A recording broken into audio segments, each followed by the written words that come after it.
أعوذ بالله من الشيطان الرجيم. بسم الله الرحمن الرحيم.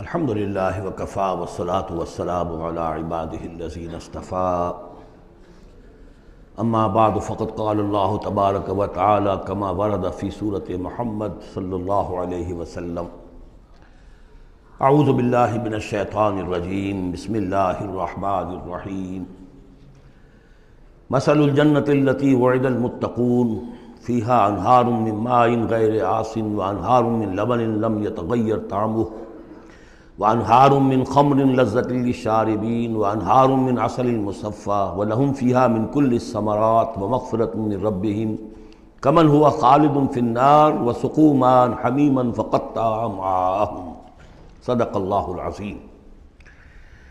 مثال اس جنت کی جس کا وعدہ کیا گیا ہے متقیوں سے، اس میں نہریں ہیں پانی کی جن میں کوئی بو نہیں، اور نہریں ہیں دودھ کی جس کا ذائقہ تبدیل نہیں ہوتا، وانہار من خمر، اور ایسی شراب کی نہریں کہ جو لذت والی ہے پینے والوں کے لیے، وانہار من عسل مصفی، اور نہریں ہیں ایسے شہد کی جس کو صاف کیا جا چکا ہو، جھاگ اتارا جا چکا ہو، وَلَهُمْ فِيهَا مِنْ كُلِّ الثَّمَرَاتِ، اور پھر مزید برآں ان کے لیے ہوں گے وہاں تمام میوے، تمام پھل، وَمَغْفِرَةٌ مِّن رَبِّكُمْ، اور مغفرت ہوگی ان کے رب کی طرف سے۔ بھلا یہ لوگ کمن ہوا خالد فی النار، بھلا وہ لوگ کہ جو ان جنتوں میں ہوں گے ان کے برابر ہو سکتے ہیں وہ کہ جو ہیں آگ میں، جو رہیں گے ہمیشہ آگ میں، وسقوا ماء حمیما، اور انہیں پینے کو دیا جائے گا کھولتا ہوا پانی، فقطع امعاءہم، جو ان کی انتڑیوں کو کاٹ کر رکھ دے گا۔ ومنہم من یستمع الیک، اب یہاں سے جو اصل مضمون اس سورہ مبارکہ کا ہے، جو میں پہلے عرض کر چکا ہوں کہ قتال سے جو طبیعت اب گھبرا رہی تھی کچھ لوگوں کی، خاص طور پر جن کے دلوں میں روک تھا، منافقت تھی، ان کی کیفیت ہے جو اس سورہ مبارکہ میں بڑی تفصیل سے آئے گی۔ وَمِنْهُمْ مَنْ يَسْتَمِعُ إِلَيْكَ، ان میں سے کچھ لوگ ایسے بھی ہیں جو اے نبی آپ کی بات بڑی توجہ سے سنتے ہیں، حتیٰ اذا خرجوا من عندک، یہاں تک کہ جب وہ آپ کے پاس سے نکل کر باہر جاتے ہیں، قالوا للذین اوتوا العلم ماذا قال آنفا، تو وہ کہتے ہیں ان کو کہ جنہیں علم دیا گیا، کیا کہا انہوں نے، اب یہ نئی بات آج کیا کہہ دی انہوں نے۔ یہ اوتوا العلم سے مراد اہل ایمان بھی ہو سکتے ہیں، کہ وہ لوگ اہل ایمان میں سے جو لوگ ان میں زیادہ سمجھدار ہیں اور جن کو سمجھتے ہیں کہ زیادہ ان کو اللہ نے فہم عطا فرمایا، ان سے پوچھتے ہیں یہ بات کچھ سمجھ میں نہیں آئی جو آج کہی ہے محمد نے صلی اللہ علیہ وسلم، یا پھر یہ اہل کتاب سے جا کر پوچھتے ہیں جو علم والے، جن کو علم پہلے دیا گیا تھا، ماذا قال آنفا، یہ کیا کہہ دیا، یعنی جنگ کے بارے میں جو بھی اب کوئی تجویز ہو رہی ہے، اقدام کا مرحلہ ہے، اب نکلنا ہے، قریش کے قافلوں کا پیچھا کرنا ہے، ماذا قال آنفا اولئک الذین طبع اللہ علی قلوبہم، یہ وہ لوگ ہیں کہ جن کے دلوں پر اللہ تعالیٰ نے مہر کر دی ہے، واتبعوا اہواءہم، اور یہ اپنی خواہشات کی پیروی کر رہے ہیں، یعنی یہ ہچکچاہٹ جن کے اندر پیدا ہو گئی ہے، در حقیقت یہ نشانی ہے اس بات کی کہ ان کے دلوں میں منافقت پیدا ہو چکی ہے۔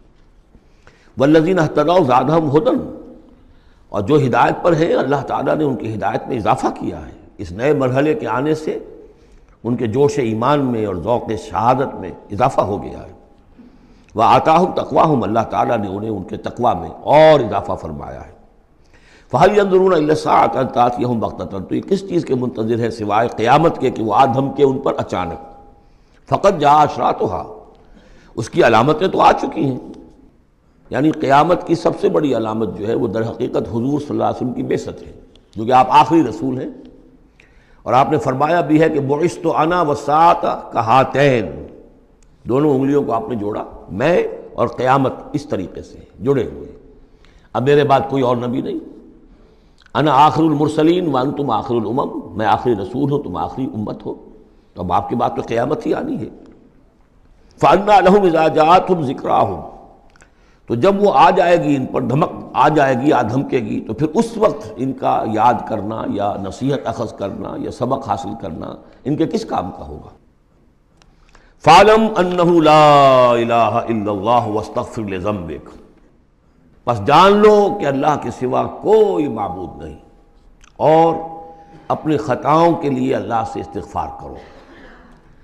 اب یہاں ایک تو یہ ہے کہ یہ بات خطاب کر کے حضور سے کہی جا رہی ہے واحد کے صیغے میں، اس حوالے سے ایک تعویل تو یہ ہو سکتی ہے کہ یہ حقیقت میں حضور کی وساطت سے آپ کی امت سے کہی جا رہی ہے، لیکن یہ ہے کہ اس میں علماء نے یہ بات بھی نکالی ہے کہ یہاں حضور مخاطب ہے، اور حضور کی مخاطبت میں یہ پہلو موجود ہے کہ حضور کے گناہ کا معاملہ جو ہے ہم اپنے گناہ پر قیاس نہ کریں۔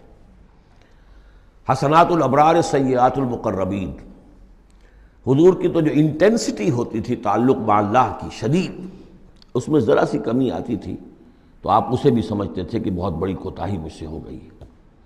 گویا کہ ہمارے لیے تو کہیں بمشکل کبھی اللہ تعالیٰ کی خصوصی عنایت سے طبیعت کے اندر انشراح ہو جائے تو یہ بہت بڑی نعمت ہے، اور حضور کے لیے وہ تو انشراح تو ہر وقت رہتا ہی تھا۔ اگر ذرا سا کہیں کسی مسئلے میں تھوڑی سی اس انشراح کی شدت میں کمی آ جائے تو آپ اسے بہت بڑی اپنی کوتاہی، بڑا گناہ سمجھتے تھے۔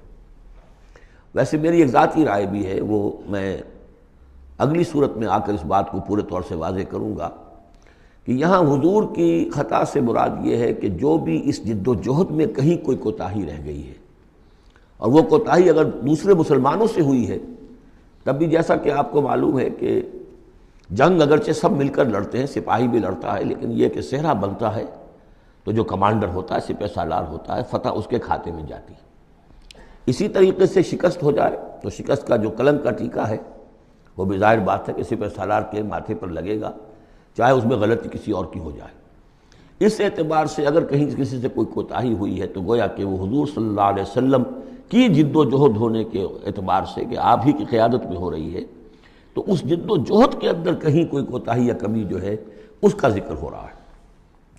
وَلِلْمُؤْمِنِينَ وَالْمُؤْمِنَاتِ، اے نبی آپ استغفار کیجئے اپنی خطا، تقصیر کا بھی، اور اہل ایمان مردوں اور عورتوں کے لیے بھی۔ وَاللَّهُ يَعْلَمُ مُتَقَلَّبَكُمْ وَمَثْوَاكُمْ، اللہ خوب جانتا ہے کہاں تمہیں لوٹ کر جانا ہے، بازگشت تمہاری کہاں ہے، اور کہاں تمہارا اصل گھر ہے مستقل، تمہارا ٹھکانہ کہاں ہے، یعنی آخرت، بہشت۔ وَيَقُولُ الَّذِينَ آمَنُوا لَوْلَا نُزِّلَتْ سُورَةٌ، اور کہتے ہیں یہ لوگ جو ایمان کے دعوے دار ہیں کیوں نہیں کوئی سورت نازل ہوئی۔ یہ بہت اہم آیت ہے اس سورت کی، کہ اصل میں حضور نے جب وہ چھوٹی چھوٹی مہمیں بھیجنی شروع کر دی تھی، اس وقت تک کوئی ایسی صحیح آیت جب اللہ کے راستے میں نکلو اور قتال کرو شاید نازل نہیں ہوئی۔ اذن کے درجے میں تو بات آ گئی کہ سورہ حج کے اندر آیت نازل ہو گئی تھی، لیکن سورہ حج کو بھی بعض حضرات چونکہ مدنی سمجھتے ہیں تو ہو سکتا ہے وہ بھی اس کے بعد نازل ہوئی ہو اگر وہ رائے صحیح ہو۔ باقی سورہ بقرہ کے اندر جو آیات آئی ہیں وہ بھی یہ ہے کہ جب وہ تم سے جنگ کریں، قاتلوا فی سبیل اللہ الذین یقاتلونکم، اور بظاہر ہجرت کے بعد ابتدا ابھی مکے والوں کی طرف سے نہیں ہوئی تھی، انیشیٹو حضور نے لیا ہے، چھوٹے چھوٹے دستے آپ نے بھیجنے شروع کر دیے، ان کا گھیراؤ گویا کہ آپ کر رہے۔ ایک تو پولیٹیکل آئسولیشن آف قریش، کہ جہاں بھی آپ گئے 4 مہموں میں تو آپ خود بھی تشریف لے گئے، 8 مہمات ہیں کل بدر سے پہلے، جن میں سے 4 میں آپ نے بھی شرکت فرمائی، اس لیے وہ غزوات کہلاتے ہیں۔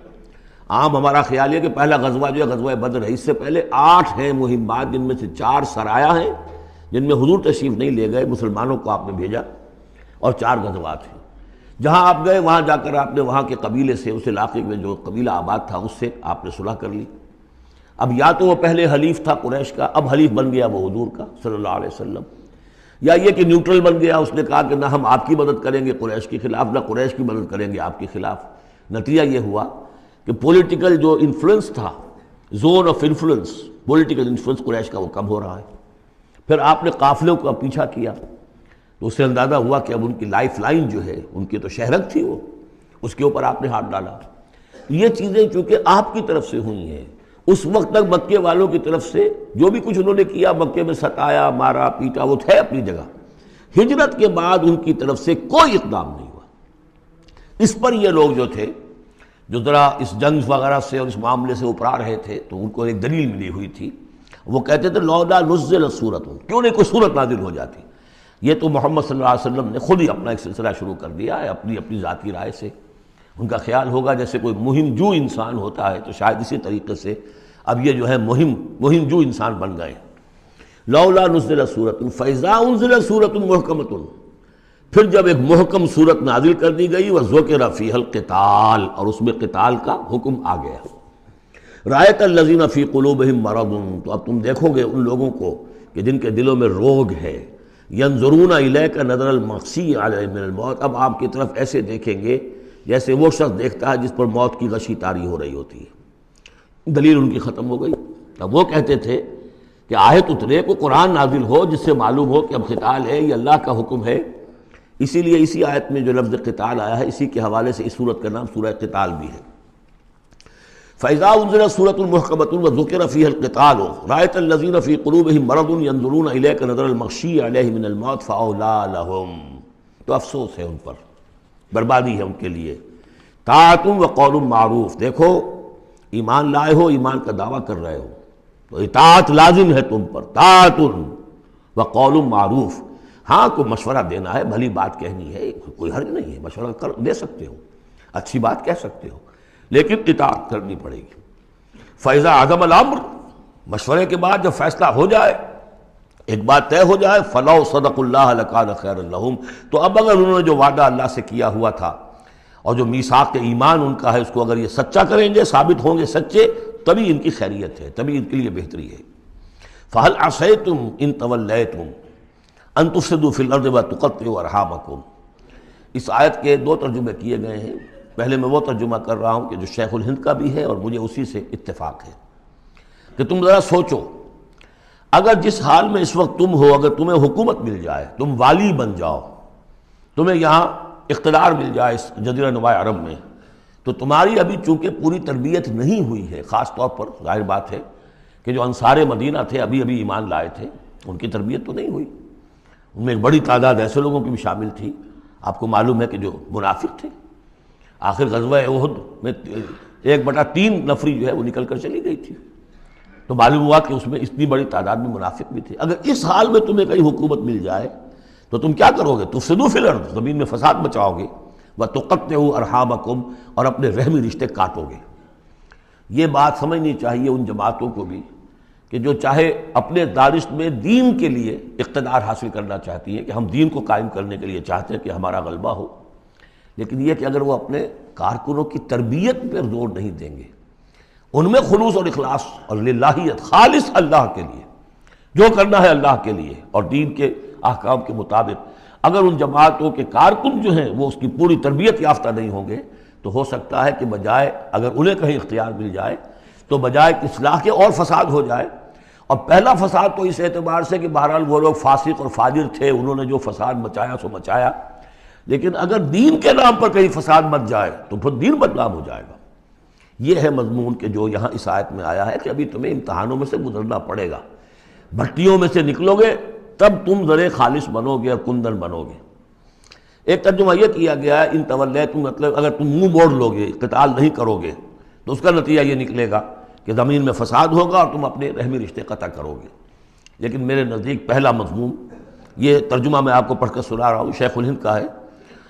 پھر تم سے یہ بھی توقع ہے کہ اگر تم کو حکومت مل جائے تو خرابی ڈالو ملک میں اور قطع کرو اپنی قرابتیں. مجھے اسی سے اتفاق ہے. اولئک الذین لعنہم اللہ فاصمہم واعمی ابصارہم، یہ وہ لوگ ہیں کہ جن پر اللہ تعالیٰ نے لعنت کی ہے اور انہیں بہرا بھی کر دیا ہے اور ان کی نگاہوں کو اندھا کر دیا ہے. افلا یتدبرون القرآن ام علی قلوب اقفالها، کیا یہ قرآن پر تدبر نہیں کرتے؟ قرآن پر تدبر کریں، اس کے بین السطور بھی تو پڑھیں. غلبہ دین کی جد و جہد میں یہ سارے مراحل آنے والے ہیں، یہ تو ان سے پہلے کہہ دیا گیا تھا، سورہ عنکبوت میں آ چکا تھا. احسب الناس ان یترکوا ان یقولوا آمنا وهم لا یفتنون، کیا لوگوں نے یہ سمجھا تھا کہ صرف یہ کہنے سے کہ ہم ایمان لائے انہیں چھوڑ دیا جائے گا اور بخش دیا جائے گا اور انہیں آزمایا نہیں جائے گا؟ وَلَقَدْ فَتَنَّا الَّذِينَ مِن قَبْلِهِمْ فَلَيَعْلَمَنَّ اللَّهُ الَّذِينَ صَدَقُوا وَلَيَعْلَمَنَّ الْكَاذِبِينَ.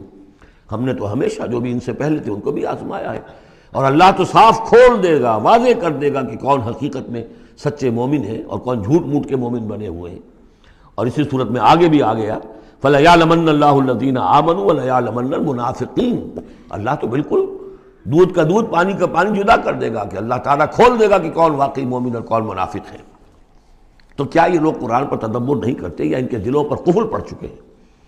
ان الذین ارتدوا علی ادبارہم من بعد ما تبین لہم الہدی، یقیناً وہ لوگ جو اپنی پیٹھوں کے بل مڑ جائیں گے اس کے بعد کہ ان پر ہدایت واضح ہو چکی ہو۔ الشیطان سول لہم، شیطان نے در حقیقت ان کے لیے یہ مرحلہ ارتداد کا اور پیچھے مڑ جانے کا آسان کر دیا ہے۔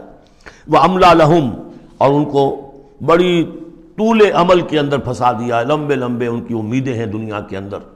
ظاہر بات ہے دنیا میں بڑے بڑے نقشے بنا رکھے ہیں، تو اب یہ میدان جنگ میں جاتے ہوئے تو انسان کترائے گا۔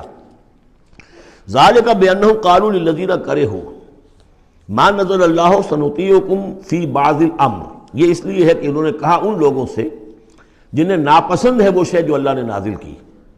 اللہ نے قرآن نازل کیا، یہ ناپسند کس کو تھا؟ قریش کو تھا، کفار کو اور یہود کو۔ تو یہ لوگ جو ایمان تو لے آئے تھے لیکن یہ کہ ان کے اندر وہ روگ تھا، دلوں میں وہ مرض تھا، وہ نفاق کی بیماری جڑ پکڑ چکی تھی۔ وہ یہ کہتے تھے ذالک بانہم قالوا للذین کرہوا ما نزل اللہ، جن لوگوں کو یہ اللہ کے اتاری ہوئی کتاب اور اللہ کے اتارے ہوئے احکام پسند نہیں آتے، ان سے جا کر ان کا سنطیعکم فی بعض الامر، کہ دیکھیے ہم اگرچہ ایمان تو لے آئے ہیں، محمد کی بات تو ہمیں ماننی ہے لیکن ہم آپ کی بھی اطاعت جاری رکھیں گے، کچھ چیزوں کے اندر آپ کی بات پر ہم عمل کریں گے، آپ کا حکم مانیں گے۔ آپ یہ نہ سمجھیے کہ ہم نے آپ سے اپنا رشتہ بالکل توڑ لیا۔ منافق اسی کو کہتے ہیں کہ جس نے دونوں کے ساتھ جڑا رکھنے کی اپنے آپ کو کوشش کی۔ مذبذبین بین ذلک لا الہ الا ولا الہ الا، ان کے پاس جاتے ہیں تو کہتے ہیں، اہل ایمان کے پاس آتے ہیں تو کہتے ہیں ہم ایمان لے آمنا، وَإِذَا خَلَوْا إِلَىٰ شَيَاطِينِهِمْ قَالُوا إِنَّا مَعَكُمْ إِنَّمَا نَحْنُ مُسْتَهْزِئُونَ وَاللَّهُ يَعْلَمُ إِسْرَارَهُمْ، اور اللہ تعالیٰ کو خوب معلوم ہے جو کچھ کی یہ خفیہ باتیں کرتے ہیں جا کر۔ فَكَيْفَ إِذَا تَوَفَّتْهُمُ الْمَلَائِكَةُ يَضْرِبُونَ وُجُوهَهُمْ وَأَدْبَارَهُمْ، تو کیا حال ہوگا ان کا جب کہ ان کی جانیں قبض کریں گے فرشتے، ان کے چہروں پر ضرب لگاتے ہوئے اور ان کی پیٹھوں کے اوپر ضرب لگاتے ہوئے۔ ذَلِكَ بِأَنَّهُمُ اتَّبَعُوا مَا أَسْخَطَ اللَّهُ، یہ اس لیے کہ انہوں نے پیروی اس چیز کی جو اللہ کو ناپسند ہے۔ وَكَرِهُوا رِضْوَانَهُ، اور ناپسند کیا انہوں نے اللہ کی رضا کو۔ فَأَحْبَطَ أَعْمَالَهُمْ، تو اللہ نے ان کے سارے اعمال اکارت کر دیے، حبط کر دیے۔ یعنی اب تک انہوں نے حضور کے پیچھے نمازیں جو پڑھی ہیں اور جو بھی کوئی نیکیاں کی ہیں، اب جب مرحلہ آ گیا ہے قتال کا اور یہ جی چرا رہے ہیں تو گویا کہ وہ سارے ان کے اب تک کے جو اعمال ہیں وہ حبط ہو جائیں گے۔ ام حسب الذین فی قلوبہم مرض ان لن یخرج اللہ اضغانہم، کیا سمجھا تھا ان لوگوں نے کہ جن کے دلوں میں یہ روگ ہے کہ اللہ تعالیٰ ان کے کھوٹ کو ظاہر نہیں کرے گا، وہ اپنے کھوٹ کو اندر جو نفاق کی بیماری لیے پھرتے ہیں اس کو چھپائے رکھ سکیں گے؟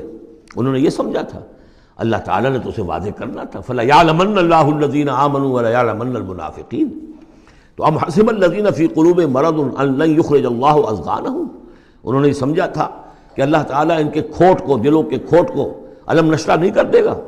وَلَوْ نَشَاءُ لَأَرَيْنَاكَهُمْ، اور اگر ہم چاہیں تو اے نبی آپ کو دکھا دیں کہ یہ ہیں وہ لوگ، فَلَعَرَفْتَهُمْ بِسِیمَاهُمْ، آپ ان کے چہروں سے انہیں خود ہی پہچان لیں گے۔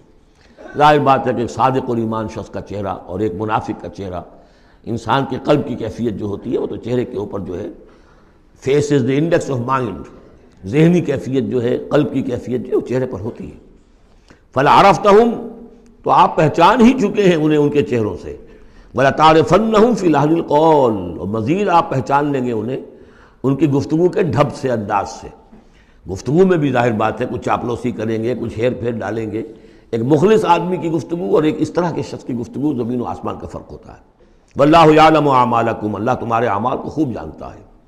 وَلَنَبْلُوَنَّكُمْ حَتَّى نَعْلَمَ الْمُجَاهِدِينَ مِنكُمْ وَالصَّابِرِينَ، اور ہم تو لازماً آزمائیں گے تمہیں، یہاں تک کہ ہم، ترجمہ تو ہوگا ہم معلوم کر لیں، ہمیں علم ہو جائے، لیکن چونکہ اہل سنت کا عقیدہ یہ ہے کہ اللہ کا علم تو قدیم ہے، تو یہاں ہم اس کی ترجمانی کرتے ہوئے کہتے ہیں ہم ظاہر کر دیں گے اس کو تاکہ سب کے علم میں آ جائے، سب دیکھ لیں۔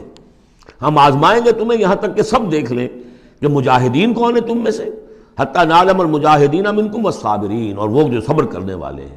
وَنَبْلُوَ أَخْبَارَكُمْ، اور ہم تمہارے سارے حالات کی پوری طریقے سے تحقیق کر لیں۔ یہ تقریباً سمجھیے کہ وہ آیت جو آئی تھی سورہ بقرہ میں، وَلَنَبْلُوَنَّكُمْ بِشَيْءٍ مِّنَ الْخَوْفِ وَالْجُوعِ وَنَقْصٍ مِّنَ الْأَمْوَالِ وَالْأَنفُسِ وَالثَّمَرَاتِ، ابھی وہاں چونکہ قتال کا حکم نہیں آیا تھا، اس لیے وہاں پر ابھی جنگ کا تذکرہ نہیں تھا۔ یہ تو تھا کہ ہم تمہیں آزمائیں گے بھوک سے اور جان اور مال کے نقصان سے اور ثمرات کے ضیاع سے، لیکن یہاں اسی آیت کو ایک ایکسٹینشن سمجھیے، وَلَنَبْلُوَنَّكُمْ حَتَّىٰ نَعْلَمَ الْمُجَاهِدِينَ مِنكُمْ وَالصَّابِرِينَ، تاکہ ہم دیکھ لیں کون ہیں وہ جو واقعتاً جہاد کرنے والے ہیں، صبر کرنے والے ہیں، اور ان کی پوری طرح جانچ پرکھ کر لیں۔ ان الذين كفروا وصدوا عن سبيل الله وشاقوا الرسول من بعد ما تبين له الهدى لن يضروا الله شيئا، یقیناً وہ لوگ جنہوں نے کفر کیا اور جو روکتے رہے لوگوں کو بھی اللہ کے راستے سے اور اللہ کی اور اس کے رسول کی مخالفت میں سرگرم رہے، زدہ میں پڑ گئے، من بعد ما تبين لهم الهدى، اس کے بعد کہ ان کے لیے ہدایت واضح ہو چکی تھی، لن يضروا الله شيئا، وہ اللہ کا کچھ نہیں بگاڑ سکیں گے، وسيحبط اعمالهم، اللہ تعالیٰ ان کے اعمال کو بھی حبط کر دے گا۔ یعنی اس پہلے ذکر تھا منافقین کا، اب یہاں کفار مکہ کا ذکر ہے۔ ان کے اعمال کیا تھے؟ وہی حاجیوں کی خدمت کرتے تھے، اجعلتم سقایۃ الحاج وعمارۃ المسجد الحرام کمن آمن باللہ والیوم الآخر، اور یہ کہ بہرحال اور بھی کچھ دے، کسی نے کھانا کھلا دیا، کسی کو کچھ اور کر دیا، اور پھر یہ کہ جو کچھ انہوں نے جد و جہد کی ہے، انہوں نے بھی مال خرچ کیے ہیں، جنگیں کی ہیں۔ بدر میں آئے تھے تبھی تو بہت سے لوگوں نے کفار نے انفاق کیا تھا، تبھی تو ساز و سامان تیار ہوا تھا، 900 اونٹ لے کر نکلے تھے، روزانہ ایک دن 10 ایک دن 9 اونٹ تو ذبح ہو رہے تھے وہ فوج کو جو کھانا کھلانے کے لیے، تو آخر لوگوں نے کنٹریبیوٹ کیا تھا، تو یہ سارے اعمال ان کے اکارت چلے گئے۔ یا ایھا الذین آمنوا اطیعوا اللہ واطیعوا الرسول ولا تبطلوا اعمالکم، اے اہل ایمان اللہ کی اطاعت کرو اور اس کے رسول کی اطاعت کرو، لا تبطلوا اعمال، اپنے اعمال ضائع نہ کرا بیٹھنا۔ یعنی اب تک اگر تم نے کچھ اعمال کیے ہیں، کوئی محنت بھی کی ہے، کچھ انفاق بھی کیا ہے، کچھ اور جد و جہد کی ہے، لیکن اب جو یہ مرحلہ نیا آ گیا ہے، اس کو یوں سمجھیے اب امر حال یہ ہے، اللہ کا اس کے رسول کا جس وقت جو حکم ہے اس وقت اس کو ماننا ہوگا۔ اب حکم یہ ہے، لہذا اگر اس میں تم نے کہیں پیٹھ دکھا دی تو تم اپنے سارے سابقہ اعمال کو باطل کرا لو گے۔ ان الذین کفروا وصدوا عن سبیل اللہ ثم ماتوا وهم کفار فلن یغفر اللہ لهم، یقیناً وہ لوگ کہ جنہوں نے کفر کیا اور اللہ کے راستے سے وہ روکتے رہے اور یا رکے رہے، یہ دونوں جیسے میں نے عرض کیا کہ صدا یا صدو جو ہے یہ فعل لازم بھی ہے، فعل متعدی بھی ہے۔ ثم ماتوا وهم کفار، اور وہ مر گئے اسی حال میں کہ وہ کافر تھے، فلن یغفر اللہ لهم، تو ایسے لوگوں کو اللہ تعالیٰ ہرگز نہیں بخشے گا۔ فلا تہنوا، تو اے مسلمانوں تم ڈھیلے نہ پڑو، بودے پن کا مظاہرہ نہ کرو، وتدعوا الی السلم، سیدھا سلم میں، اور تم جو اب یہ کہہ رہے ہو صلح کی بات ہونی چاہیے اور سلامتی کی بات ہونی چاہیے اور خام خواہ کی لڑائی جھگڑا جو ہے اس سے کیا حاصل ہے، یہ جو تم کر رہے ہو یہ نہ کرو۔ فلا تہنوا وتدعوا الی السلم، بلکہ اب جو مرحلہ آ گیا ہے اب تو سرفروشی کا مرحلہ آ گیا ہے، وانتم الاعلون، اور گھبراؤ نہیں، تم ہی سب سے اونچے رہو گے، سربلند رہو گے، غالب ہوگے۔ واللہ معکم، اللہ تمہارے ساتھ ہے، اس کی مدد تمہارے شامل حال ہے۔ ولن یترکم اعمالکم، اللہ تعالیٰ تمہارے اعمال ضائع نہیں کرے گا۔ انما الحیات الدنیا لعب و لہو، یہ دنیا کی زندگی تو کھیل ہے اور کچھ جی کا بہلانا ہے، اس کے سوا کیا ہے؟ آخرت کے مقابلے میں تو یہ دھوکے کا سامان ہے، دھوکے کی ٹٹی ہے۔ وما الحیات الدنیا الا متاع الغرور وان تؤمنوا وتتقوا یؤتکم اجورکم، اگر تم ایمان لاؤ، ایمان پر قائم رہو اور اپنے رب کا تقوی اختیار کیے رکھو، اللہ تعالیٰ تمہیں دے گا تمہارے بدلے، تمہارے اجر۔ ولا یسألکم اموالکم، اور وہ تم سے تمہارے مال نہیں مانگتا، مطلب یہ کہ سارے مال نہیں مانگتا یا تم سے زبردستی مال نہیں مانگتا۔ دیکھیے دونوں چیز ذہن میں رکھیے، اللہ مال تو مانگتا ہے، من ذا الذی یقرض اللہ قرضا حسنا، کون ہے جو اللہ کو قرض حسنا دیتا ہے؟ کتنی مرتبہ کہا اللہ کی راہ میں انفاق کرو، اللہ کی راہ میں انفاق کرو۔ سورہ بقرہ میں ہم پڑھ چکے ہیں، انفقوا فی سبیل اللہ ولا تلقوا بایدیکم الی التہلکہ، اللہ کی راہ میں خرچ کرو، لگا دو، اپنے آپ کو اپنے ہاتھوں ہلاکت میں مت ڈالو۔ یہ اللہ کا مال مانگنا تو ہے، لیکن ایک تو یہ کہ جبر نہیں کیا۔ یہ کمال ہے محمد رسول اللہ صلی اللہ علیہ وسلم کا، اتنی عظیم انقلابی جد و جہد۔ کبھی آپ نے نہیں کہا کہ ایمرجنسی ہے لہذا اب سب کا مال ضبط، فلاں کا مال ضبط، کچھ نہیں۔ جو بھی تشویق ہے، ترغیب ہے، لیکن جس نے دیا اپنی مرضی سے دیا، سوائے ایک جنگ کے نفیر عام بھی نہیں تھی، تشویق ہے، ترغیب ہے۔ حرض المؤمنین علی القتال، نکلو اللہ کی راہ میں، شہادت جو ہے اس کو اپنا مقصود سمجھو، شہادت ہے مطلوب و مقصود مومن، جبر نہیں کیا۔ یہ کمال ہے میرے نزدیک۔ ویسے تو کمال ہر پہلو سے ہے، لیکن یہ نکتہ بھی ذہن میں رکھیے کہ کہیں بھی کسی صورتحال میں جبر کا معاملہ نہیں آیا۔ تو اللہ تعالیٰ تم سے جبرن نہیں مانگتا یا کل کے کل مال نہیں مانگتا۔ ان یسألکموہا، اگر وہ تم سے مانگے تمہارے سارے مال فیحفکم، اور تم پر سختی کرے اور تنگی کرے، تبخلو، تم بخل سے کام لوگے، ویخرج اضغانکم، اور اللہ ظاہر کر دے گا پھر تمہارے اندر کے کھوٹ کو، جو تمہارا کھوٹ اندر ہے وہ زبانوں پر آ جائے گا، جیسا کہ غزوہ احزاب کے موقع پر آ گیا کہ ما وعدنا اللہ ورسولہ الا غرورا، منافقین نے یہ بات کہہ دی کھلم کھلا کہ اللہ اور اس کے رسول نے تو ہمیں دھوکہ دیا، سب باغ دکھائے۔ ہاں انتم ہؤلاء تدعون لتنفقوا فی سبیل اللہ، تمہیں بلایا جا رہا ہے، ترغیب دی جا رہی ہے، تمہیں تشویق دی جا رہی ہے کہ تم اللہ کی راہ میں خرچ کرو، لتنفقوا فی سبیل اللہ، فمنکم من یبخل، تم میں سے کوئی وہ بھی ہے جو بخل سے کام لیتے ہیں، ومن یبخل فانما یبخل عن نفسہ، جو کوئی بخل سے کام لے رہا ہے وہ بخل اپنے آپ سے کر رہا ہے، وہ اپنے وہ فائدے چھوڑ رہا ہے کہ جو انفاق سے اسے ملیں گے۔ ایک کے 700 ملتے ہوں تو اگر نہیں دے رہے آپ ایک تو کس کا گھاٹا کیا؟ اپنا نقصان کیا نا، تو وہ تو اپنی جان سے ہی نفس کا جو ہے بخل کر رہا ہے۔ واللہ الغنی وانتم الفقراء، اور اللہ تعالیٰ تو غنی ہے، یہ تو تمہارے امتحان کے لیے مانگ رہا ہے تم سے، اللہ کو قرض دو۔ اللہ تعالیٰ تم سے صدقات بھی قبول کر لیتا ہے، وَيَقْبَلُ الصَّدَقَاتِ، صدقات قبول کر لیتا ہے، یہ اللہ تعالیٰ کی طرف سے تمہارے لیے تمہارا اعزاز ہے، اکرام ہے۔ واللہ الغنی، حالانکہ وہ غنی ہے، وَأَنْتُمُ الْفُقَرَاءُ، اور محتاج اصل میں تم ہو۔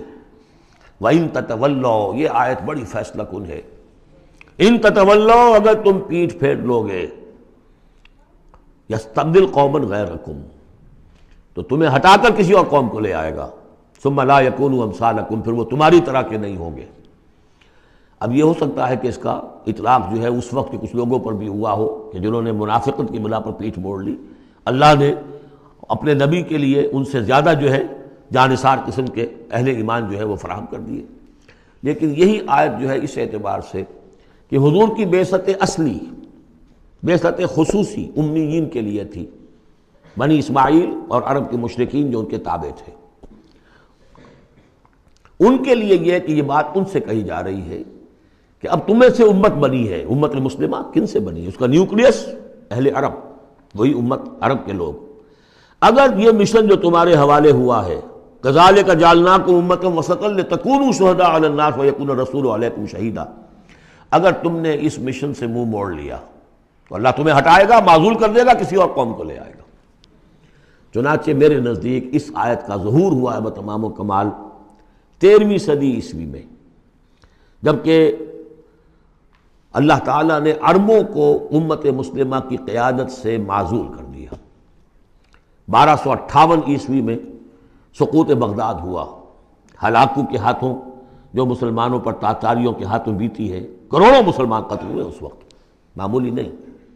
اور آخری خلیفہ بنو عباس کا، اس کو کھینچ کر محل سے گھسیٹ کر باہر نکالا گیا، جانور کی ایک کھال میں لپیٹ کر تاتاریوں نے اپنے گھوڑوں کے سموں تلے اسے کچل دیا۔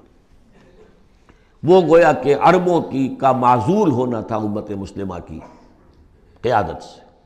اس کے بعد کچھ عرصہ گزرا ہے، لیکن پھر اللہ نے وہ ایک معجزہ دکھایا کہ انہی تاتاریوں میں سے کتنی قومیں ایمان لے آئیں۔ ہے آیا فتنہ تاتار کے افسانے سے، پاسماں مل گئے کعبے کو صنم خانے سے۔ پھر وہی تاتاری تھے جن میں سے ترکان تیموری نکل آئے، ترکان صفوی نکل آئے، ترکان سلجوقی ان سے بھی پہلے آ چکے تھے، اور ترکان عثمانی، پھر گریٹ آٹومان امپائر، پھر خلافت بھی اللہ نے پھر وہاں منتقل کر دی۔ 400 برس کا خلافت جو ہے وہ بھی ترکان عثمانی کے پاس رہی۔ ان تتولوا یستبدل قوما غیرکم ثم لا یکونوا امثالکم، صدق اللہ العظیم۔ سورۃ الفتح، تمہیدی باتیں میں پہلے عرض کر چکا ہوں۔ یہ سورہ مبارکہ نازل ہوئی ہے صلح حدیبیہ کے بعد۔ اس کی جو تاریخی پس منظر ہے صرف یہ چند جملے کفایت کریں گے۔ سن 5 میں غزوہ احزاب کے بعد یہ حضور نے صحابہ سے کہہ دیا تھا کہ اب قریش میں وہ دم نہیں رہا کہ اب دوبارہ وہ تم پر چڑھ کر آئیں اور حملہ کریں۔ لن تغزوکم قریش بعد عامکم ھذا ولکنکم تغزونہم، اب انیشیٹو تمہاری طرف سے ہوگا۔ وہ انیشیٹو حضور نے لیا ہے سن 6 میں۔ آپ نے عمرے کا احرام باندھا، اور آپ کے ساتھ 1400، عام طور پر زیادہ بیان ہوتا ہے لیکن بعض روایات میں 1800 صحابہ احرام باندھ کر چلے کہ ہم عمرہ کرنے جا رہے ہیں۔ یہ گویا کہ ایک ٹیسٹ تھا کہ اب قریش کرتے کیا ہیں۔ آپ احرام کے لیے اپنی منزل بمنزل کرتے ہوئے پہنچ گئے حدیبیہ تک، وہی جگہ جہاں پر کہ پھر صلح ہوئی۔ ادھر قریش کے لیے جو ہے ان کی جان پر بن گئی۔ پہلی بات تو یہ کہ ان کی روایات کے خلاف تھا کہ کوئی آئے عمرے کی نیت سے اور ان کو روک دے، یہ عرب کی روایت نہیں تھی۔ دوسرا یہ کہ اب اگر آنے دیتے ہیں اور مسلمان دندناتے ہوئے آئیں اس شہر کے اندر عمرہ کریں تو گویا کہ ان کی شکست ہو گئی۔ تو وہاں پر جو بھی ہوا تفصیلات کا تو موقع نہیں ہے۔ ایک طرف تو وہ تلے ہوئے تھے کہ جنگ کریں گے، اور جب حضرت عثمان کو حضور نے بھیجا ہے کچھ سلسلہ جنبانی کے لیے، وہاں ان کو روک لیا گیا، خبر مشہور ہو گئی کہ انہیں شہید کر دیا گیا۔ پھر حضور نے بیعت لی، وہ بیعت علی الموت کہلاتی ہے، بیعت علی لا نفر یا بیعت علی الموت، اور اس کا نام ہے بیعت رضوان۔ ایک درخت کے نیچے آپ تشریف فرما ہوئے اور سب نے آ کر آپ سے بیعت کی کہ اب یہاں جانیں دے دیں گے اپنی، سب ہم یہاں پر مرنے کے لیے تیار ہیں، جانیں قربان کر دیں گے، یہاں سے واپس نہیں جائیں گے۔ جب وہاں یہ خبریں پہنچی اور انہوں نے کچھ اور اندازہ کر لیا تھا کہ یہ تو بڑے سرفرے لوگ معلوم ہو رہے ہیں، ان میں سے کوئی جو ہے بھاگنے والا نظر نہیں آتا یہاں سے، تو پھر یہ ہے کہ وہ مجبور ہو گئے کہ اب کچھ صلح کریں۔ پھر صلح ہوئی، صلح حدیبیہ، لیکن وہ بڑی ان ایکول صلح تھی، اس میں مسلمانوں کے لیے ہیوملیشن تھی، اس لیے کہ یہ طے کر لیا گیا اس میں کہ اگر کوئی مسلمان مدینے سے واپس آئے مکے تو اسے مکے والے واپس نہیں کریں گے، لیکن اگر کوئی مکے سے مدینے جائے گا تو واپس کرنا ہوگا۔ اور وہاں پر ہو بھی یہ گیا، ابو جندل صحابی تھے جن کو کہ اسی نے جو کہ وہاں سے صلح کے لیے گفت و شنید کرنے کے لیے آیا تھا، سہیل بن عمرو، اس کا ہی بیٹا عین اس وقت وہ پہنچ گیا، لیکن صلح کے وہ کاغذات لکھے جا چکے تھے، اس نے معاملہ بچایا، مسلمانوں مجھے پھر قصائیوں کے حوالے کر رہے۔ حضور نے فرمایا کہ اب ابو جندل تم صبر کرو، جو وعدہ ہم کر چکے ہیں ہمیں اس کی پابندی کرنی ہے۔ بہرحال اس کو حضور نے، اگرچہ صحابہ تو اس درجے دلگیر تھے کہ ہم یہ دم کر صلح کیوں کر رہے ہیں، حضرت عمر رضی اللہ تعالیٰ عنہ سے تو بہرحال یہ بھی کہہ دیجئے کہ زیادہ قرب جو انہیں حاصل تھا حضور سے، اس کی بنا پر ان کی یہ ہمت ہو گئی کہ آپ نے وہ سوال جواب بھی کر لیا جس پر آپ پھر ساری عمر پچھتاتے رہے۔ کہ آپ نے پوچھا کہ کیا ہم حق پر نہیں ہیں؟ حضور نے فرمایا ہاں ہم حق پر ہیں۔ کیا آپ اللہ کے رسول نہیں ہیں؟ آپ نے مسکرا کر جواب دیا ہاں میں اللہ کا رسول ہوں۔ تو پھر ہم یہ کیوں دم کر صلح کر رہے ہیں؟ آپ نے فرمایا کہ میں وہی کر رہا ہوں جو اللہ نے مجھے حکم دیا۔ بس اتنی سی بات تھی جس پر ساری عمر پچھتائے۔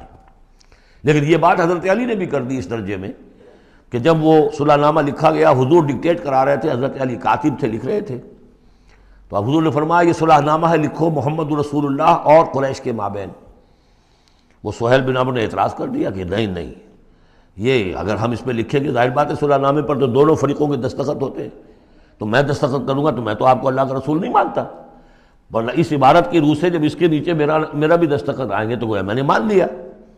تو حضور نے اس پر بھی مسکرا کر کہا کہ تم مانو نہ مانو میں اللہ کا رسول ہوں، لیکن اے علی مٹا دو یہ رسول اللہ کے لفظ، مٹا دو، وہاں سے لکھ دو یہ معاہدہ ہے محمد ابن عبداللہ اور قریش کے مابین۔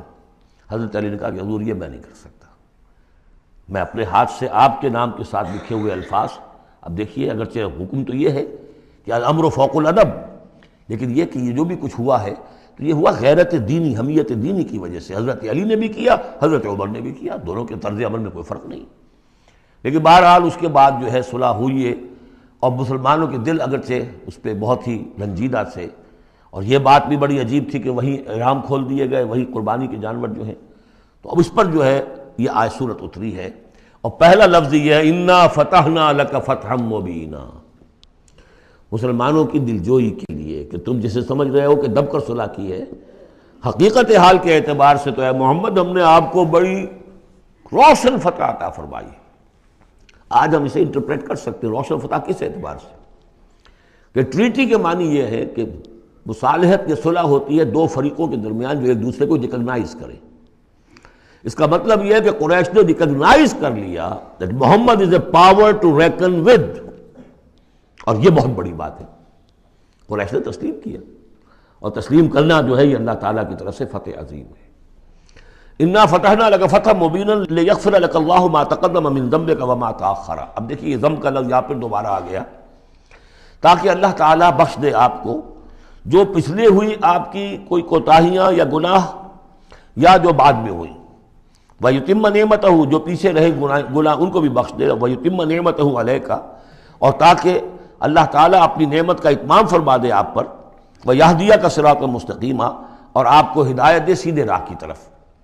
اب یہ ہے پھر ایک اشکال پیدا ہوتا ہے کہ حضور صلی اللہ علیہ وسلم تو پہلے ہی سیدھی راہ پر ہیں، پھر یہ کہ تمام اہل ایمان حضور کے ساتھ سیدھی راہ پر چلے آ رہے ہیں، اور سیدھی راہ پر چلتے ہوئے اب اہل ایمان کو بھی، حضرت ابوبکر کو بھی آپ کے ساتھ چلتے ہوئے کتنے برس ہو گئے؟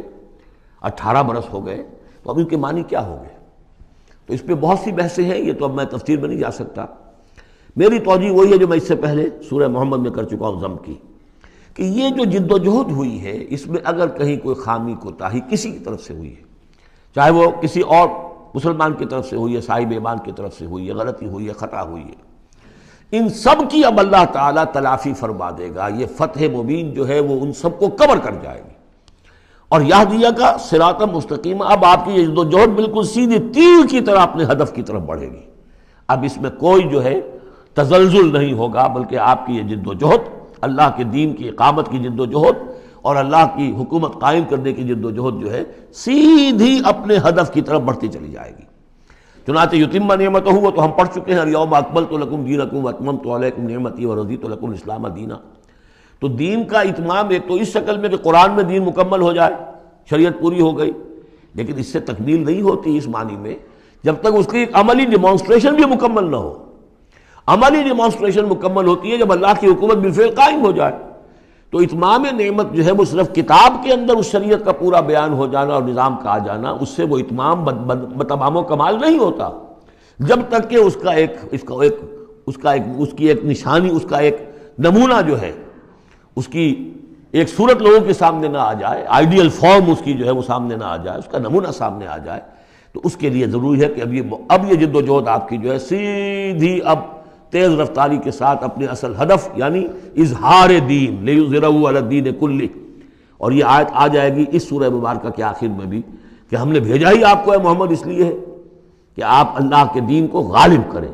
تو وہ اللہ کے دین کے غلبے کی جد و جہد اب تیر کی طرح سیدھی جائے گی۔ اللہ نے ساری اگلی پچھلی اگر کوئی اس میں کمیاں کوتاہیاں رہ گئی ہیں کسی کی طرف سے آپ کے ساتھیوں میں سے، ان سب کی تلافی کے لیے یہ فتح مبین آپ کو عطا کر دی۔ وَيَنْصُرَكَ اللَّهُ نَصْرًا عَزِيزًا، اور اللہ آپ کی مدد کرے گا ایسی مدد کہ جس کے لیے کوئی شکست نہ ہو، بڑی زبردست مدد۔ هُوَ الَّذِي أَنزَلَ السَّكِينَةَ فِي قُلُوبِ الْمُؤْمِنِينَ لِيَزْدَادُوا إِيمَانًا مَعَ إِيمَانِهِمْ، وہی ہے کہ جس نے اہل ایمان کے دلوں میں سکینت نازل کر دی تاکہ ان کے ایمان میں اور اضافہ ہو جائے، تاکہ وہ اور اضافہ کر لیں اپنے ایمان میں، جتنا ایمان ہے اس سے اور بڑھ کر۔ وَلِلَّهِ جُنُودُ السَّمَاوَاتِ وَالْأَرْضِ، اب ظاہر بات ہے کہ اس میں ایک تو کیفیت یہ تھی کہ جو انہیں سکون حاصل تھا کہ وہ تیار تھے سب اپنی جانیں دینے کے لیے، اس کے لیے بھی ایک سکون قلب کے اندر اللہ تعالیٰ نے ان کے پیدا کیا تھا، تبھی تو وہ اس کے لیے آمادہ ہوئے۔ پھر یہ کہ ان کے اندر نظم اور ضبط کا یہ عالم کہ کوئی ایک شخص بھی حق میں نہیں تھا کہ یہ صلح یہاں اس وقت ہو، لیکن محمد رسول اللہ ان کی اطاعت، اس کا سب سے بڑا ٹیسٹ وہاں ہوا ہے۔ اور یہ بات جو میں کہہ رہا ہوں شاید بعض حضرات کو عجیب لگی، کوئی ایک شخص بھی نہیں تھا اس کے حق میں۔ اس کی دلیل کیا ہے؟ اس کی دلیل یہ ہے کہ جب حضور نے جب صلح ہو گئی مکمل، آپ نے فرمایا مسلمان اٹھو، احرام کھول دو اور یہی قربانیاں دے دو۔ کوئی نہیں اٹھا، ایک بھی نہیں اٹھا۔ دوسری مرتبہ کہا آپ نے اٹھو بھائی، اب ہو گیا بات، بس جو ہو گئی ہوگی، اب یہی احرام کھول دو، کوئی نہیں اٹھا۔ تیسری دفعہ کوئی نہیں اٹھا۔ آپ دلگیر ہو کر، دل گرفتہ ہو کر اپنے خیمے میں چلے گئے۔ ام سلمہ رضی اللہ تعالیٰ عنہ ام المومنین آپ کے ساتھ تھی، ان سے جا کر کہا میں نے 3 مرتبہ مسلمانوں سے کہا ہے کہ اٹھو اور احرام کھول دو، کوئی نہیں اٹھ رہا۔ انہوں نے کہا، مشورہ دیا کہ آپ کسی سے کچھ نہ کہیں، اپنی زبان سے کچھ نہ کہیں، آپ اپنا احرام کھول دیے، بس آپ آئے باہر، آپ نے قربانی دی، احرام کھول دیا۔ اس پر اب سب اٹھ گئے۔ یعنی اصل میں وہ سب کے سب منتظر تھے کہ کیا حضور ہمارا امتحان لے رہے ہیں، یہ کوئی ٹیسٹ ہو رہا ہے، کیا ہو رہا ہے، یا حالت منتظر شاید کوئی نئی صورت پیدا ہو جائے، شاید حالات بدل جائیں۔ لیکن ان کے لیے یہ بڑی انہونی سی بات تھی کہ عمرے کی نیت کر کے ہم نے احرام باندھا ہوا، یہاں کیسے کھول دے رہا ہوں۔ لیکن بہرحال وہ صرف ایک توقف جو تھا وہ اسی درجے میں تھا کہ شاید کوئی نئی صورت پیدا ہو جائے۔ لیکن اس سے ظاہر ہو رہا ہے کہ سب کے دل جو ہیں وہ اس صلح کے حق میں نہیں تھے، وہ تو چاہ رہے تھے کہ اب ہمیں موقع ملے اور ہم یہاں جنگ ہو اور اللہ کے دین کو ہم غالب کریں۔ هو الذی انزل السکینۃ فی قلوب المؤمنین لیزدادوا ایمانا مع ایمانہم وللہ جنود السماوات والارض، اور تمام آسمانوں اور زمین کے لشکر تو اللہ ہی کے ہیں۔ وکان اللہ علیما حکیما، اللہ سب کو جاننے والا اور کمال حکمت والا ہے۔ لیدخل المؤمنین والمؤمنات جنات تجری من تحتها الانہار خالدین فیہا، تاکہ وہ داخل کرے اہل ایمان مردوں اور عورتوں کو ان باغات میں جن کے دامن میں ندیاں بہتی ہوں گی، جن میں وہ ہمیشہ ہمیشہ رہیں گے، ویکفر عنہم سیئاتہم، اور دور کر دے ان سے ان کی برائیوں کو، وکان ذلک عند اللہ فوزا عظیما، اور یقیناً یہی شے ہے اللہ کے نزدیک بڑی کامیابی۔ وَيُعَذِّبُ الْمُنَافِقِينَ وَالْمُنَافِقَاتِ وَالْمُشْرِكِينَ وَالْمُشْرِكَاتِ الظَّانِّينَ بِاللَّهِ ظَنَّ السَّوْءِ، یہ الفاظ بہت مشابہ ہیں سورہ احزاب کی آخری آیات کے، اور سورہ احزاب جو ہے آپ کو معلوم ہے سن 5 میں نازل ہوئی، اور یہ سن 6 میں نازل ہو رہی ہے، تو زمانہ جو ہے قریب کا ہے۔ اور اللہ سزا دے اور عذاب دے منافق مردوں اور منافق عورتوں کو، اور مشرک مردوں اور مشرک عورتوں کو، کہ جو اللہ کے بارے میں بہت برے گمان رکھتے ہیں۔ علیہم دائرۃ السوء، اصل میں تو ان کے اوپر ہے مسلط برائی کا دائرہ۔ وغضب اللہ علیہم، اور اللہ غضبناک ہوا ہے ان پر۔ ولعنہم، اللہ نے ان پر لعنت فرمائی ہے۔ وعد لہم جہنم، اور ان کے لیے تیار کیا ہوا جہنم کو، وساعت مصیرا، اور وہ بہت بری جگہ ہے لوٹنے کی۔ وللہ جنود السماوات والارض، آسمانوں اور زمین کے لشکر کل کے کل اللہ ہی کے اختیار میں ہیں۔ وکان اللہ عزیزا حکیما، اللہ زبردست ہے اور حکیم ہے۔ پہلے آیا تھا علیما حکیما، اب عزیزا حکیما۔ انا ارسلناک شاہدا ومبشرا ونذیرا، اے نبی ہم نے بھیجا ہے آپ کو شاہد بنا کر، وہی شاہد گواہی دینے والا۔ یہاں اپنے قول اور اپنے عمل سے اللہ کے دین کی گواہی دی۔ قیامت میں کھڑے ہو کر عدالت میں پروزیکیوشن وٹنس کی حیثیت سے کہیں گے اے اللہ تیرا دین جو مجھ تک آیا تھا میں نے پہنچا دیا تھا، اب یہ ان کے ذمے ہے۔ فکیف اذا جئنا من کل امۃ بشہید وجئنا بک علی ہؤلاء شہیدا، ہم نے آپ کو بھیجا ہے گواہ بنا کر اور بشارت دینے والا بنا کر اور خبردار کرنے والا بنا کر، لتؤمنوا باللہ ورسولہ، تاکہ اے مسلمانوں تم ایمان رکھو اللہ پر اور اس کے رسول پر، وتعزروہ وتوقروہ، اور اللہ کے رسول کی تو تم مدد بھی کرو اور ان کی تعظیم کرو، توقیر کرو، وتسبحوہ بکرۃ واصیلا، اور اللہ کی تم تسبیح کرو صبح شام۔ یہاں دیکھیے اس آیت میں لتؤمنوا باللہ ورسولہ، اللہ اور اس کے رسول دونوں پر ایمان رکھو، پھر رسول کے لیے وتعزروہ وتوقروہ، اور اللہ کے لیے وتسبحوہ بکرۃ واصیلا، اس کی تسبیح بیان کرو صبح شام۔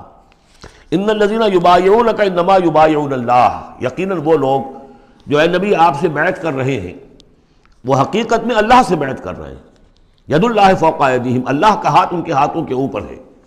فمن نکث فانما ینکث الی نفسہ، تو جو کوئی بھی اس بیعت کی خلاف ورزی کرے گا، اس کو توڑے گا، اس کا سارا وبال اسی کے اوپر ہوگا۔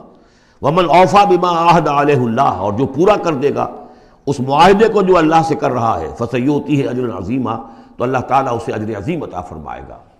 اس آیت کو اچھی طرح سمجھ لیجئے اور اس کا تعلق جوڑ لیجئے جو سورہ توبہ کی آیت نمبر 111 تھی۔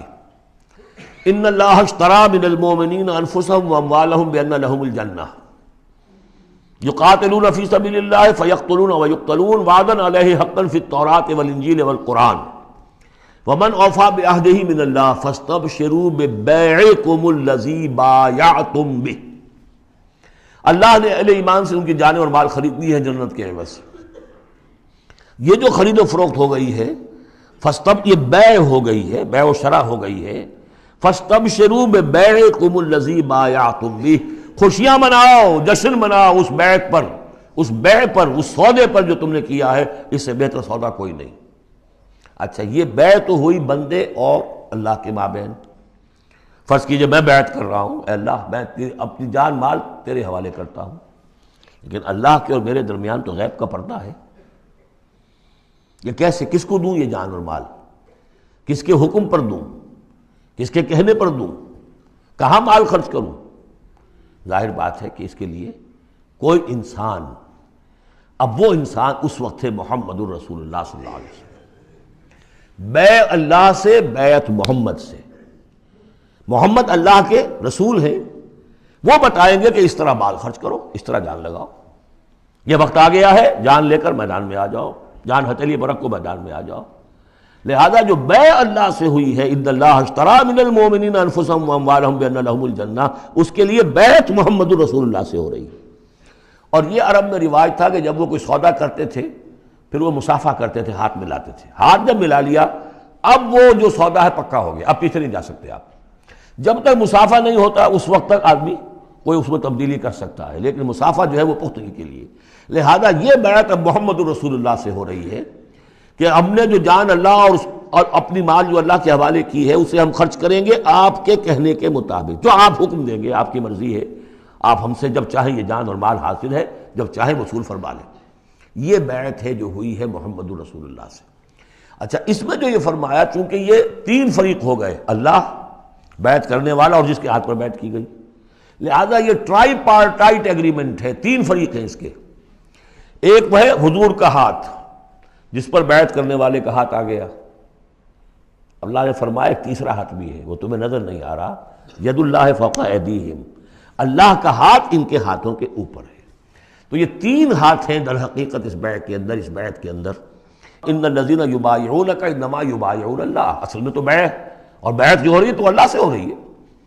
فاستبشروا ببیعکم الذی بایعتم بہ، باب مفاعلہ کے اندر بھی وہ آ گیا، تم نے جو باہمی یہ کیا ہے بیع و شراء کا معاملہ، اس میں خوشیاں مناؤ، وہی باب مفاعلہ ہے، وہ یبایعونک، ان الذین یبایعونک، اے نبی جو آپ سے یہ بیعت کر رہے ہیں، انما یبایعون اللہ، وہ اللہ سے بیعت کر رہے ہیں۔ ید اللہ فوق ایدیہم، اللہ کا ہاتھ ان کے ہاتھوں کے اوپر ہے۔ فمن نکث فانما ینکث علی نفسہ، تو جو کوئی بھی اب اس سے روگردانی کرے گا، اسے توڑے گا، اس کی خلاف ورزی کرے گا، اس کا وبال اسی پر آئے گا، آپ پر اس کا کوئی الزام نہیں۔ ومن اوفی بما عہد علیہ اللہ فسیؤتیہ اجرا عظیما، اور جو بھی پورا کر دے گا جس کا کہ اس نے وعدہ اللہ سے کیا ہے، یہ معاہدہ اللہ سے ہوا جان اور مال کا۔ اسی لیے سورہ احزاب میں آپ نے پڑھا تھا نا، من المؤمنین رجال صدقوا ما عہدوا اللہ علیہ فمنہم من قضی نحبہ ومنہم من ینتظر، اہل ایمان میں وہ جوان مرد ہیں جنہوں نے اپنا جو عہد کیا تھا اللہ سے وہ پورا کر دکھایا، سچا کر دیا۔ ان میں سے وہ بھی ہیں جو اپنی نظر پیش کر چکے، اور وہ بھی ہیں جو باقی منتظر ہیں ابھی کہ کب ہماری باری آئے۔ وبال دوش ہے سر جان ناتواں پہ، مگر لگا رکھا ہے تیرے خنجر و ثنا کے لیے، اے اللہ ہم لیے پھر رہے اس سر کو کہ کب تیری راہ میں کٹے اور ہم فارغ ہو جائیں، سمک دوش ہو جائیں، ہمارے کندھے سمک ہو جائیں، ہلکے ہو جائیں، سمک دوش، کندھا ہلکا ہو جائے۔ یہ سر کا بوجھ ہم لگائے ہوئے ہیں اپنے سر پر کہ کب تیری طرف سے حکم آئے ہم نے اپنے سر کٹوائیں اور ہم فارغ ہوں۔ اب اسی کو سمجھ لیجئے کہ حضور کے بعد یہ بیعت کس سے ہوگی؟ جو بھی کوئی داعی اللہ اب کھڑا ہو اللہ کے نام کے، نبی تو نہیں ہوگا، ہوگا امتی، اطاعت اس کی ہوگی، اللہ اور اس کے رسول کی اطاعت کے نیچے نیچے، اس کے دائرے کے اندر، مستقل بذات اطاعت اس کی نہیں ہوگی۔ لیکن یہ کہ بہرحال اب بھی ضرورت ہوگی کہ کوئی جماعت ہو، کوئی جمعیت ہو، کوئی طاقت ہو، ایک فرد سے جو ہے اکیلا چنا بھاڑ نہیں پھوڑ سکتا۔ دین کو غالب کرنے کی جد و جہد، عقیم الدین جو ہم پڑھائے ہیں، یہ پورا سلسلہ جو ہے مکی صورتوں کا جو ان مدنی صورتوں کے ساتھ منسلک ہے، توحید عملی، اقامت دین، اور جو اس صورت کے اندر آ جائے گا لیظہرہ علی الدین کلہ، اس کے لیے جماعت چاہیے، جمعیت چاہیے۔ تو اب بھی کوئی اللہ کا بندہ ہوگا، آپ اسے ٹھوک بجا کر دیکھ لیں، اطمینان دیکھیں، سوچ دیکھیں اس کی رائے کیا ہے، وہ کیا سمجھتا ہے، اگر وہ دین سے بھی واقف ہے، اگر وہ یہ کہ زمانے کے حالات سے بھی واقف ہے، اس کی شخصیت کو دیکھیے، اس کے ماحول کو دیکھیے، اگر آپ کا دل گواہی دے کہ یہ کوئی بہروپیہ نہیں ہے، یہ واقعتاً سنسیئر آدمی ہے، خلوص کے ساتھ اس کے ہاتھ میں ہاتھ دے کر بیعت کیجیے، ساتھ چلیے۔ یہی طریقہ مسنون اور منصوص ہے، یہی ایک طریقہ ہے جس کا قرآن مجید میں، یعنی نصوص کسے کہتے ہیں؟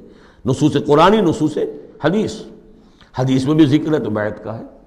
باقی اور کوئی طریقہ جماعت سازی کا مسنون نہیں ہے، مباح وہ بھی ہے، جو بھی طریقہ اختیار کر لیا مباح ہے، حرام نہیں ہے۔ ممبرشپ ہے، ممبرشپ سے پھر امیر کا منتخب کرنا ہے، 2 سال 4 سال کے بعد پھر انتخاب، ٹھیک ہے، کوئی شے حرام نہیں ہے جب تک کہ اس کی حرمت کے لیے کوئی دلیل نہ ہو۔ لیکن مسنون اور منصوص اور معصور، تین الفاظ۔ نصوص قرآن و سنت میں جس کا تذکرہ ہے وہ بیعت ہے۔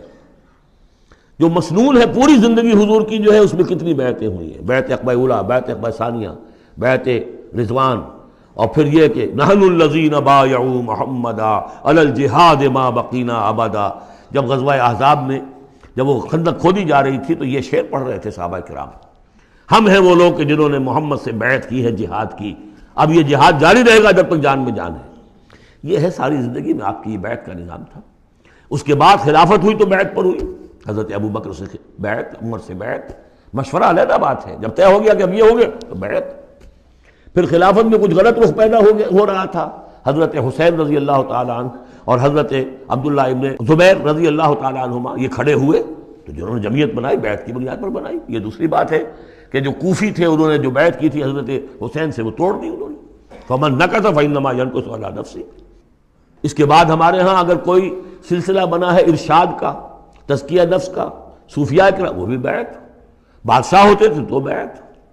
پچھلی صدی میں جتنے جہاد ہوئے، ہمارے ہاں سب سے بڑا جہاد ہوا پچھلی صدی کا، 19ویں صدی عیسوی کا، سید احمد بریلوی رحمۃ اللہ علیہ اور شاہ اسماعیل شہید رحمۃ اللہ علیہ، ان لوگوں کا جو بیعت کی بنیاد پر جماعت تھی، کوئی اور بنیاد جماعت سازی کی نہیں تھی۔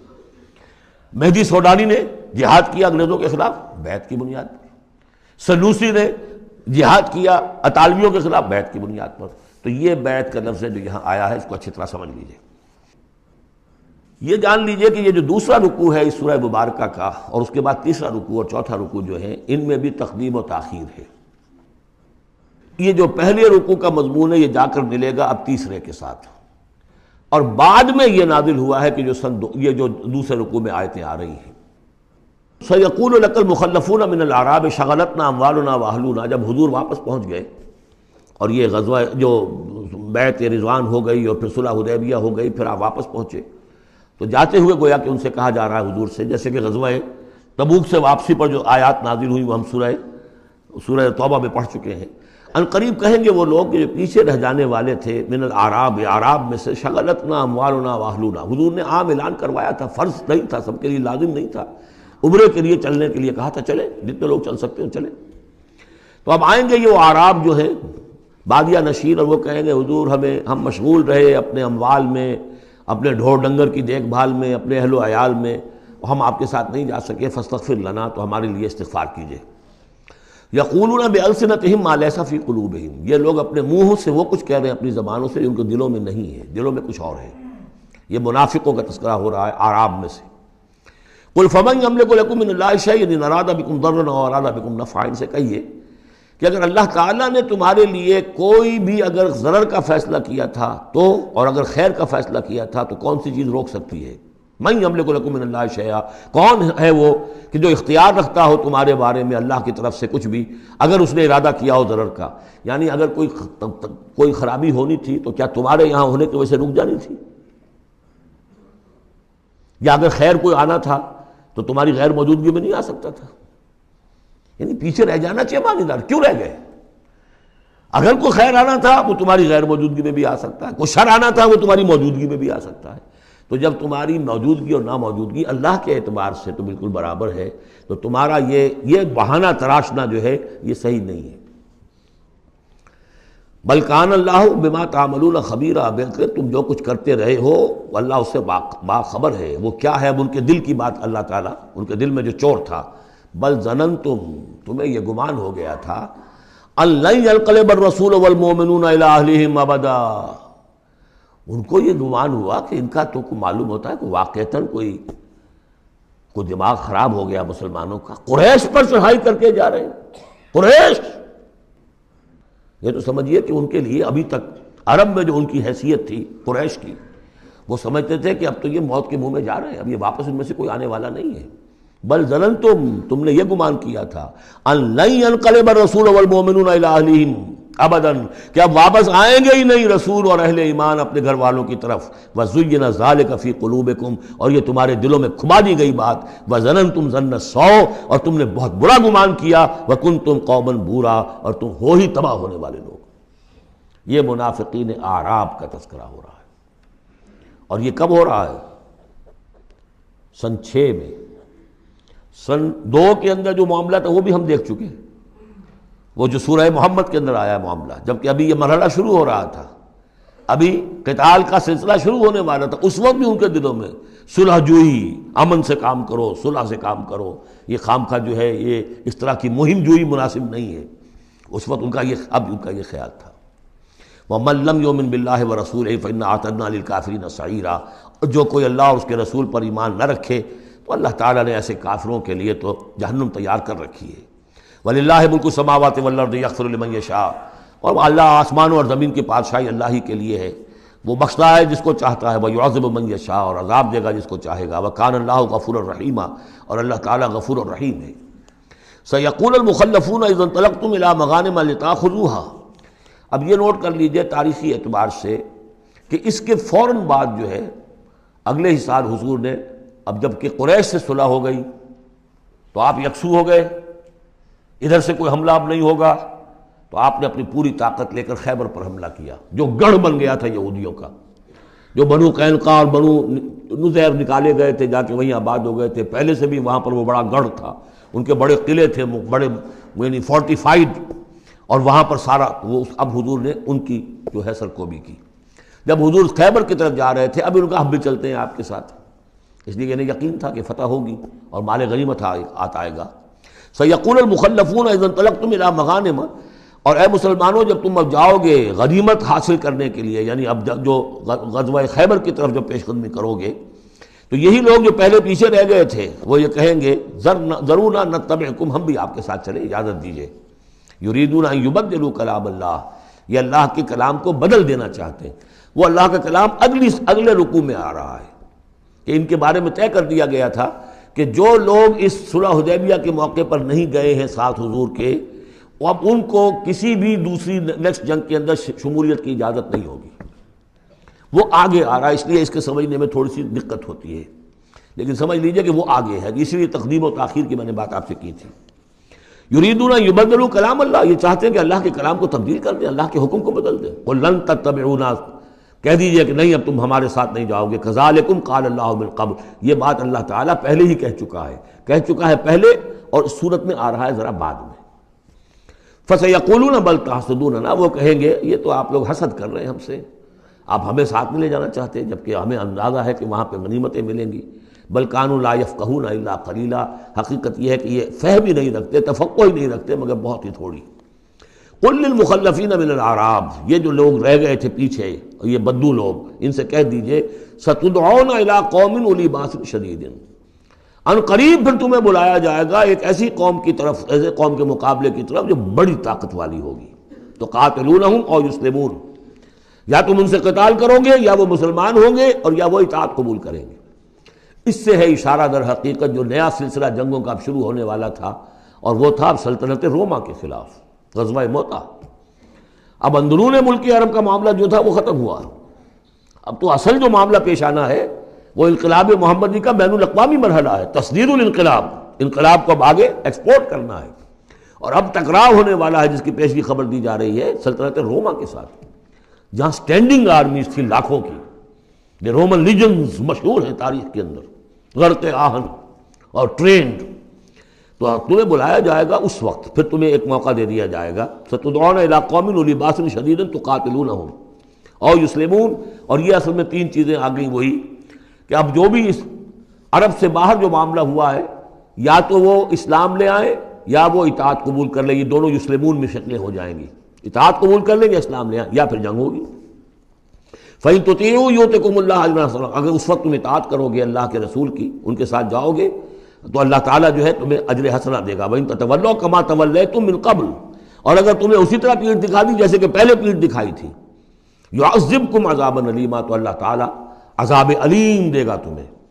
لَيْسَ عَلَى الْأَعْمَىٰ حَرَجٌ، ہاں اگر کوئی اندھا ہے تو اس پر کوئی الزام نہیں ہے، کوئی تنگی نہیں ہے، وہ اگر نہیں گیا کوئی بات نہیں۔ وَلَا عَلَى الْأَعْرَجِ حَرَجٌ، نہ کوئی لنگڑا ہے تو اس کے لیے بھی نہیں ہے۔ وَلَا عَلَى الْمَرِيضِ حَرَجٌ، اسی طریقے سے کوئی بیمار ہے تو اس پر بھی کوئی اس کی باس پرس نہیں ہے۔ وَمَن يُطِعِ اللَّهَ وَرَسُولَهُ يُدْخِلْهُ جَنَّاتٍ تَجْرِي مِن تَحْتِهَا الْأَنْهَارُ، اور جو اللہ تعالیٰ اور اس کے رسول کی اطاعت کرے گا اللہ تعالیٰ اس کو داخل کرے گا ان باغات میں جن کے دامن میں ندیاں بہتی ہوں گی۔ وَمَن يَتَوَلَّى، اور جو کوئی پلٹ جائے پیٹھ موڑ لے، يُعَذِّبْهُ عَذَابًا أَلِيمًا، اللہ تعالیٰ اسے عذاب علیم دردناک عذاب دے گا۔ اب اس کے بعد یہ پہلے رکوع والا مضمون جو بیعت کا مضمون چل رہا تھا، وہی بیعت کا مضمون اب آگے یہاں چل رہا ہے۔ یہ بیچ والا جو ہے دوسرے رکوع کا مضمون، یہ اس کے بعد کا تھا، پہلے آ گیا۔ وہاں جو فرمایا تھا کہ ان الذین یبایعونک انما یبایعون اللہ، اب آگے چلیے، لقد رضی اللہ عن المؤمنین اذ یبایعونک تحت الشجرہ، اللہ راضی ہو گیا ان اہل ایمان سے جو آپ سے بیعت کر رہے تھے درخت کے نیچے۔ فعلم ما فی قلوبہم، تو اللہ تعالیٰ کے علم میں ہے جو کچھ ان کے دلوں میں تھا، اور اس وقت تو ذوق شہادت اور جوش جہاد تھا، ابھی وہ صلح کی بات تو ہوئی نہیں، وہ تو بیعت کر کے ہونے کے بعد ہوئی ہے۔ فانزل السکینۃ علیہم، اللہ نے ان پر سکینت، سکون، اطمینان نازل کر دیا۔ واصابہم فتحا قریبا، اور انہیں فتح دے دی بہت قریب، وہ فتح قریب وہی ہے، انا فتحنا لک فتحا مبینا، اس صلح کو کہا گیا کہ فوری طور پر انہیں فتح مل گئی۔ ومغانم کثیرۃ یاخذونھا، اور بہت سی غنیمتیں ہیں جو وہ اور جو لیں گے حاصل کریں گے. وَكَانَ اللَّهُ عَزِيزًا حَكِيمًا، اور اللہ تعالیٰ زبردست ہے، حکمت والا. وعدکم اللہ مغانم کثیرۃ تاخذونہا، اے مسلمانوں اللہ کا تم سے وعدہ ہے بہت سی غنیمتیں تمہیں ملیں گی.